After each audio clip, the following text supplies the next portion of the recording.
महाभारत की कहानी में एक सवाल हमेशा उलझाता है कि एक सर्वशक्तिमान भगवान जो चाहें तो एक पल में सब कुछ बदल सकते थे, उन्होंने इतने बड़े, इतने विनाशकारी युद्ध को आखिर होने ही क्यों दिया? ये सवाल समझिए पूरे महाकाव्य के दिल में बसा है और आज हम इसी की तह तक जाने की कोशिश करेंगे। और देखिए, ये सवाल सिर्फ हमारा या आपका नहीं है, ये वो सवाल है जो सदियों से बड़े बड़े विद्वानों और भक्तों सबको परेशान करता आया है। भाई, अगर कोई है जो पूरे ब्रह्मांड को कंट्रोल कर सकता है, तो उसने लाखों लाख लोगों को कुरुक्षेत्र के मैदान पर मरने के लिए क्यों छोड़ दिया? पहली नजर में तो ये एक बहुत बड़ा कॉन्ट्रडिक्शन, एक विरोधाभास लगता है, लेकिन क्या सच में ऐसा है? चलिए इस गुत्थी को एक एक करके सुलझाते हैं। तो सबसे पहले देखते हैं उस आम धारणा को, उस दैवीय विरोधाभास को जो सबको नजर आता है पहली नजर में। जवाब बड़ा सीधा सा लगता है, लेकिन ये एक ऐसे नतीजे पर ले जाता है जो काफी परेशान करने वाला है। बहुत से लोगों के लिए कृष्ण की भूमिका एक शांतिदूत की नहीं, बल्कि एक युद्ध भड़काने वाले की है, जैसे कि वही इस पूरे संघर्ष के सूत्रधार थे। हाँ, ये एक बहुत ही कॉमन परसेप्शन है कि कृष्ण ही तो थे जिन्होंने अर्जुन को अपने सगे संबंधियों के खिलाफ लड़ने के लिए उकसाया, और इसी वजह से वो युद्ध हुआ जिसे शायद बड़ी आसानी से टाला जा सकता था। बस सवाल ये है कि क्या यही पूरी कहानी है या कहानी कुछ और है? क्योंकि जब हम सबूतों को देखते हैं तो एक बिल्कुल अलग और कहीं ज्यादा उलझी हुई तस्वीर सामने आती है। और यहीं पर कहानी एक जबरदस्त मोड़ लेती है। युद्ध शुरू करवाना तो छोड़िए, कृष्ण ने तो उसे रोकने के लिए वो सब कुछ किया जो शायद कोई कर सकता था। असल में उन्होंने इतिहास के सबसे बड़े और सबसे ईमानदार शांति मिशनों में से एक की अगुवाई की थी। जरा उनकी कोशिशों का सिलसिला तो देखिए। ये कोई आधा अधूरा दिखाने के लिए किया गया प्रयास नहीं था। उन्होंने अपनी सारी दिव्यता, अपना सारा रुतबा एक तरफ रखकर खुद एक दूत बनकर हस्तिनापुर की यात्रा की।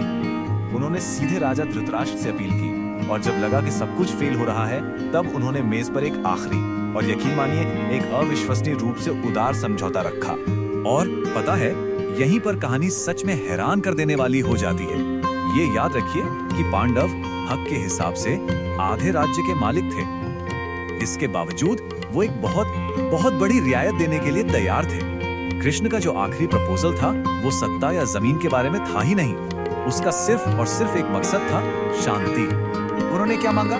सिर्फ 5 गांव, बस 5। लाखों लोगों की जानें बच जाएं, इसके बदले में सिर्फ 5 छोटे से गांव। सोचकर देखिए, ये एक ऐसा ऑफर था जिसे कोई भी समझदार राजा, जिसमें जरा भी तर्क बचा हो, पलक झपकते ही मान लेता। लेकिन वो किसी समझदार राजा से बात ही नहीं कर रहे थे, वो बात कर रहे थे अहंकार से।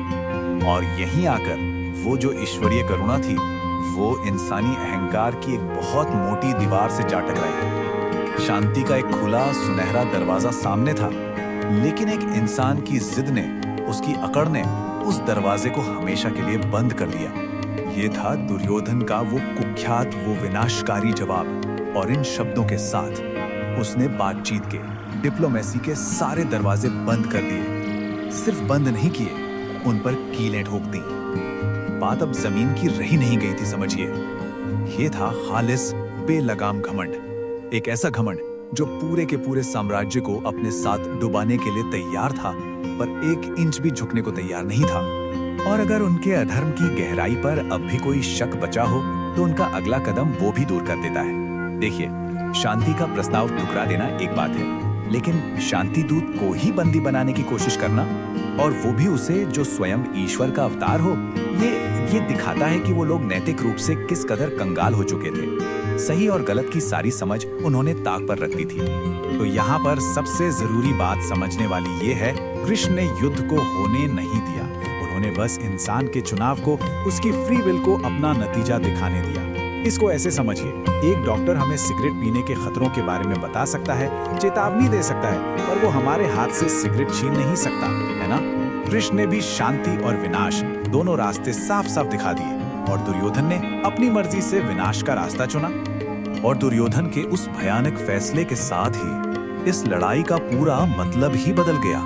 अब ये सिर्फ चचेरे भाइयों के बीच जमीन जायदाद का झगड़ा नहीं रह गया था। नहीं, अब ये एक कॉस्मिक जरूरत बन गया था। एक दर्दनाक मगर बेहद जरूरी सफाई, एक तरह की कॉस्मिक सर्जरी। और ये समझने के लिए हमें उस दौर की दुनिया पर एक नजर डालनी होगी।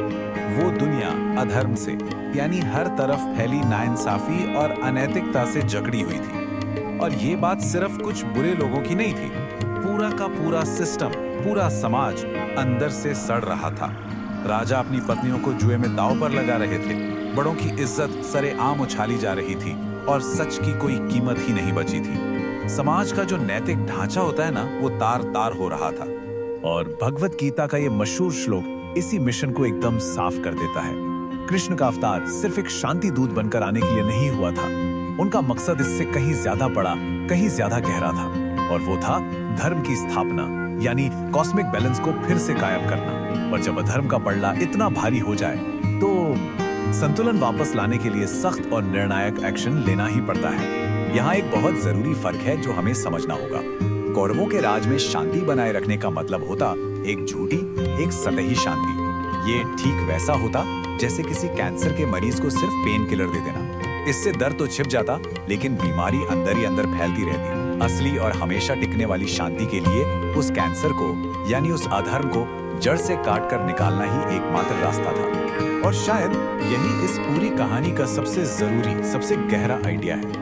ये युद्ध एक डिवाइन सर्जन के हाथ का स्कैल्पेल था, एक छुरी थी। सोचिए, एक सर्जन को जानलेवा ट्यूमर निकालने के लिए शरीर के स्वस्थ हिस्से को भी काटना पड़ता है। बाहर से देखने में ये हिंसक लगता है, दर्दनाक लगता है, लेकिन असल में ये करुणा का, कंपैशन का सबसे बड़ा काम है। कृष्ण दुनिया को दर्द से बचा नहीं रहे थे, वो दुनिया को दर्द के जरिए बचा रहे थे।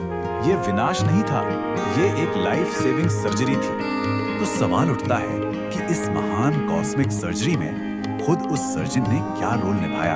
और दिलचस्प बात यह है कि उन्होंने स्कैल्पेल को हाथ तक नहीं लगाया, एक भी हथियार नहीं उठाया। इसके बजाय उन्होंने एक ऐसा रोल चुना जिसकी किसी ने उम्मीद नहीं की थी और जो कहीं ज्यादा ताकतवर था।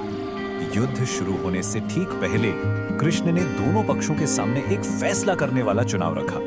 एक तरफ दुर्योधन था, जिसकी सोच पूरी तरह से मटेरियलिस्टिक थी। उसने कृष्ण की विशाल, कभी न हारने वाली नारायणी सेना को चुना, यानी उसने चुनी कच्ची ताकत, मसल पावर। लेकिन अर्जुन ने कुछ और ही चुना। उसने चुना अकेले कृष्ण को, निहत्थे, सिर्फ एक गाइड, एक सारथी के रूप में। और ये एक चुनाव अपने आप में पूरी कहानी कह देता है।